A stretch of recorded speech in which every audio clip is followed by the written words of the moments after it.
Mother Teresa స్వయంగా తన చేతులతో గాయాలు కడిగింది.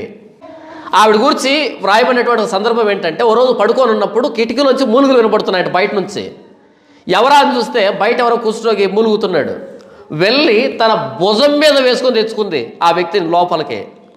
అందుకనే ప్రపంచం ఆవిడ్ని మదర్ అని పిలిచింది. తల్లి, అందరికీ తల్లే.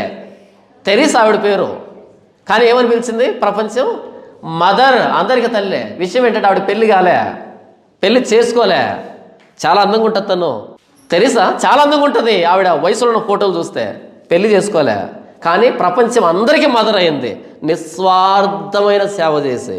ఈరోజు అవే అనాథాశ్రయాలు పేరు పెట్టి అడుక్కు తినడానికి, వీరి సామ్రాజ్యాన్ని స్థాపించుకోవడానికి మదర్ తెరీసా లాంటి వారు ప్రారంభించిన ఆ వ్యవస్థను వెక్కిరిస్తున్నామని అర్థం కదా. స్వస్థత సభలు పెట్టి ఇలాంటి త్యాగమూర్తుల్ని అవమానిస్తున్నామని అర్థం కదా.